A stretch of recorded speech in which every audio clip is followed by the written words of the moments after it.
I'm Haley Taylor, and you're listening to the Rough Draft Diaries.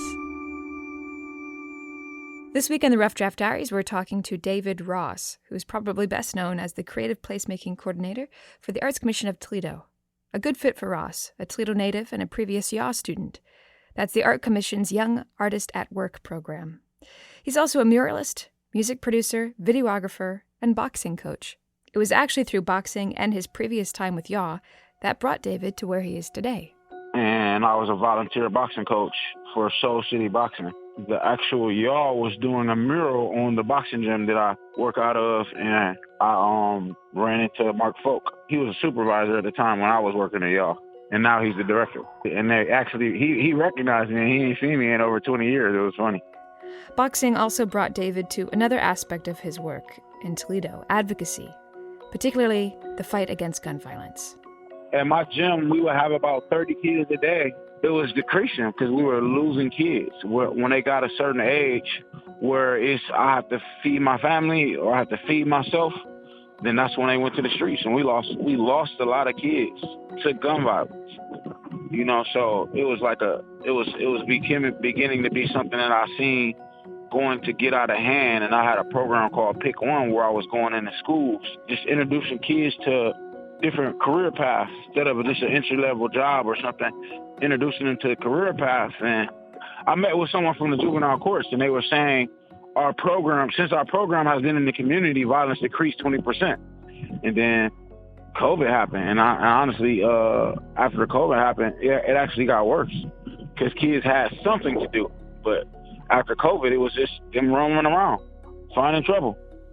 Local news stations have been documenting the spike in gun violence since the beginning of the pandemic.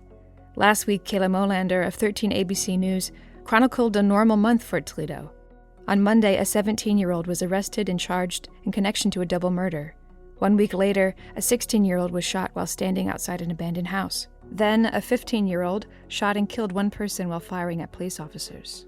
Just before that, at the end of March, a 17-year-old was found guilty of the murder of a woman at an afternoon house party. David, whose favorite way to connect with youth is through the arts, saw these statistics and realized something needed to change. There's different ways to reduce violence, and one of them is giving these kids and these youth, giving them art and giving them expression, because that's what they're lacking, expression and empathy and all these different things that art give you.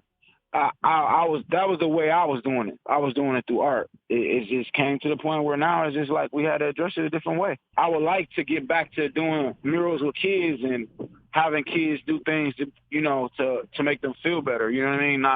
But it's a reality going on right now that they have to worry about survival, not just hunger survival, like actual literal violent survival. Realizing these students might need more than art has pushed David into working, as he mentioned earlier, with various initiatives. He co-chairs the Stop the Violence Committee. He's connected to youth groups, boxing gyms, and football teams, all looking to keep kids busy and off the streets. He also mentioned he's not working alone.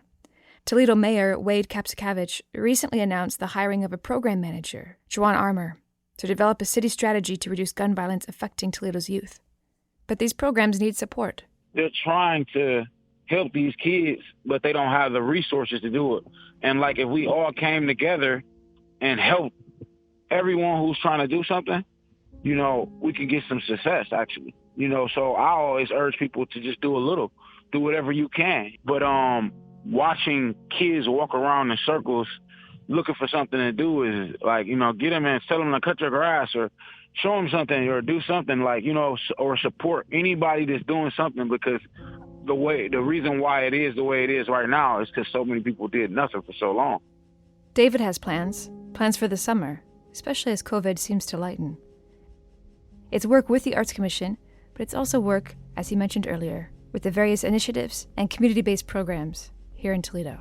For the summer, I want to help several people, get their summer camps going.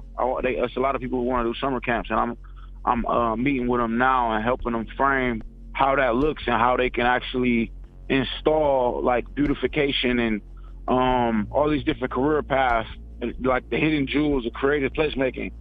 I try to teach youth that, in the Black community, because who better to teach organizations how to engage the Black community than little Black kids, you know what I mean? So I'm kind of trying to install all of those things like beautification and creative placemaking in the minds of these young kids, so as they grow older, they'll have the knowledge base to do it.